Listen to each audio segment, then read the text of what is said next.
আমন্ত্রণ জানাচ্ছি আপডেট সংবাদে। শুরুতেই জানিয়ে দিব গুরুত্বপূর্ণ শিরোনাম, এরপরেই থাকবে বিস্তারিত। ইসরায়েল ফিলিস্তিন পুরোদমে যুদ্ধ চলছে। আমাদের হাতে থাকা সর্বশেষ আন্তর্জাতিক আপডেট সংবাদ জানিয়ে দিব। হামাসের ব্যাপক রকেট হামলায় 3 ইসরায়েলি সৈন্য নিহত।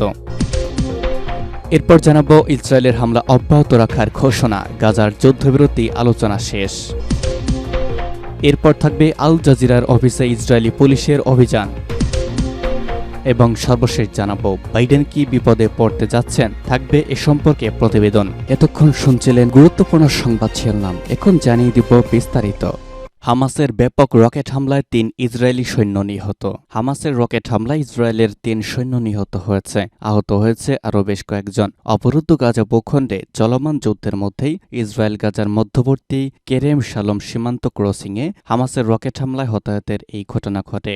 আজ এক প্রতিবেদনে এই তথ্য জানিয়েছে ব্রিটিশ সংবাদ মাধ্যম বিবিসি। প্রতিবেদনে বলা হয়েছে, গাজা উপত্যকার ভেতর থেকে হামাসের রকেট হামলার পর ইসরায়েল গাজায় কেরাম শালম ক্রসিং বন্ধ করে দিয়েছে। ইসরায়েল বলেছে এই হামলায় তাদের 3 সৈন্য নিহত হয়েছে এবং আরও বেশ কয়েকজন আহত হয়েছে। হামাসের সশস্ত্র শাখা আল কাসাম ব্রিগেড বলেছে তারা কেরেম শালম ক্রসিংয়ে হামলা চালিয়েছে এবং স্বল্প পাল্লার রকেট দিয়ে তারা ইসরায়েলি সৈন্যদের লক্ষ্যবস্তু করেছে। ইসরায়েলি প্রতিরক্ষা বাহিনী আইডিএফ বলেছে কেরেম শালম থেকে প্রায় 3.6 কিলোমিটার 2.2 মাইল দক্ষিণে গাজার রাফা ক্রসিংয়ের কাছে একটি এলাকা থেকে 10টি ক্ষেপণাস্ত্র নিক্ষেপ করা হয়েছে। আইডিএফ আরও বলেছে একটি বেসামরিক আশ্রয়কেন্দ্রের প্রায় 350 মিটার দূরে অবস্থিত একটি স্থাপনা থেকে এসব রকেট নিক্ষেপ করা হয়েছিল, তবে পরে তারা লঞ্চার এবং কাছাকাছি একটি সামরিক স্থাপনা ধ্বংস করে দিয়েছে। গাজায় 7 মাস ধরে ইসরায়েলি আগ্রাসন চলছে এবং এতে করে সেখানে তীব্র মানবিক সংকট দেখা দিয়েছে। চলমান এই সংঘাতের মধ্যেই গাজার অসহায় ও দুর্গত মানুষকে খাদ্য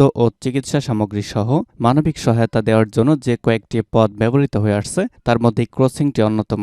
এদিকে মিশরের মধ্যস্থতাকারীরা গাজায় যুদ্ধবিরতি এবং হামাসের হাতে আটক বন্দীদের মুক্তির জন্য চুক্তি নিশ্চিত করার লক্ষ্যে 2 দিনব্যাপী আলোচনা করেছে। এক বিবৃতিতে হামাস বলেছে সর্বশেষ রাউন্ডের এই আলোচনা রবিবার শেষ হয়েছে এবং তাদের প্রতিনিধি দল এখন হামাস নেতৃত্বের সাথে পরামর্শ করতে কায়রো থেকে কাতারে যাবে। যুক্তরাষ্ট্রের কেন্দ্রীয় গোয়েন্দা সংস্থার প্রধান উইলিয়াম বার্নস এই মধ্যস্থতার প্রচেষ্টা জড়িত ছিলেন এবং তিনিও এখন দোহায় আলোচনার জন্য মিশরের রাজধানী ত্যাগ করেছেন বলে খবরে বলা হয়েছে। ইসরায়েলের হামলা অব্যাহত রাখার ঘোষণা, গাজার যুদ্ধবিরতি আলোচনা শেষ। গাজায় ইসরায়েল হামলা অব্যাহত রাখার ঘোষণা দেওয়ার প্রেক্ষাপটে মিশরের রাজধানীতে ইসরায়েল ও হামাসের মধ্যকার যুদ্ধবিরতি আলোচনা কোনো চুক্তি ছাড়াই শেষ হয়েছে।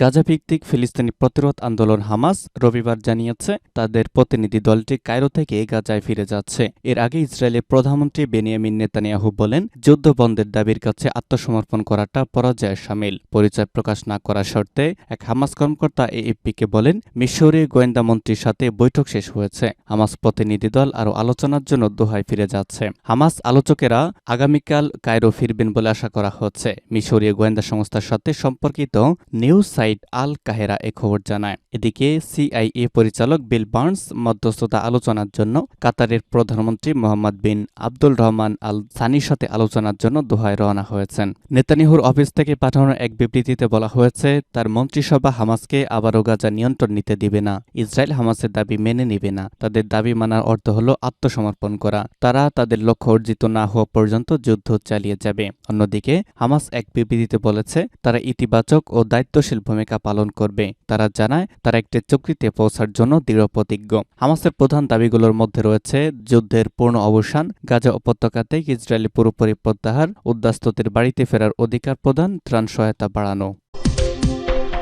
আল জাজিরার অফিসে ইসরায়েলি পুলিশের অভিযান। আল জাজিরার ব্যুরো অফিসে অভিযান চালিয়েছে ইসরায়েলের পুলিশ। রবিবার ইসরায়েলের মন্ত্রিসভায় দেশটিতে আল জাজিরা বন্ধে আইন পাশের পর এই অভিযান হয়। আনাদোলু এজেন্সির খবরে বলা হয় অধিকৃত পূর্ব জেরুজালেমে কাতার ভিত্তিক আন্তর্জাতিক সংবাদ মাধ্যম আল জাজিরার ব্যুরো অফিস যায় পুলিশ।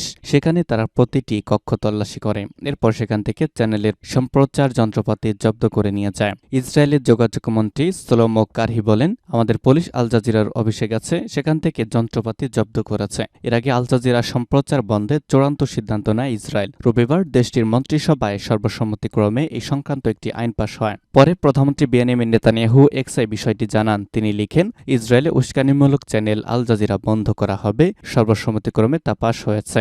আল জাজিরার প্রতিবেদনে বলা হয়, সংবাদ মাধ্যমটির কার্যক্রম সাময়িকভাবে ইসরায়েলে বন্ধে মন্ত্রিসভায় ভোট হয়। ভোটের প্রস্তাবে বলা হয়, বিদেশি সম্প্রচার মাধ্যমেই ইসরায়েলের অভ্যন্তরীণ নিরাপত্তায় হুমকির সৃষ্টি করেছে।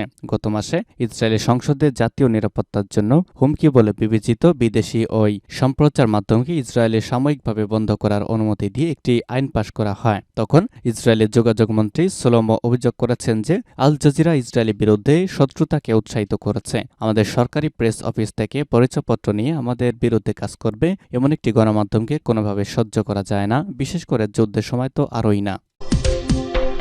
বাইডেন কি বিপদে পড়তে যাচ্ছেন? উত্তাল যুক্তরাষ্ট্রের বিশ্ববিদ্যালয়গুলো। ফিলিস্তিনে অধিকৃত গাজা উপত্যকা ইসরায়েলি বর্বরতা নিয়ে এমনিতেই চাপে রয়েছেন যুক্তরাষ্ট্রের প্রেসিডেন্ট জো বাইডেন। আর এটি যে শেষ পর্যন্ত যুক্তরাষ্ট্রের একটি ঘরোয়া ইস্যুতে পরিণত হয়ে প্রেসিডেন্ট নির্বাচনের 6 মাস আগে তাকে আরও বিপক্ষে ফেলতে পারে তা বোধহয় বুঝতে পারেননি তিনি। যুক্তরাষ্ট্রের এক প্রান্ত থেকে আরেক প্রান্ত পর্যন্ত বিশ্ববিদ্যালয়গুলোতে ইসরায়েলি বর্বরতার বিরুদ্ধে যে আওয়াজ উঠেছে তার প্রেসিডেন্ট বাইডেন বড় ধরনের রাজনৈতিক বিপদে পড়তে যাচ্ছেন বলে বিশ্লেষকরা মনে করছেন।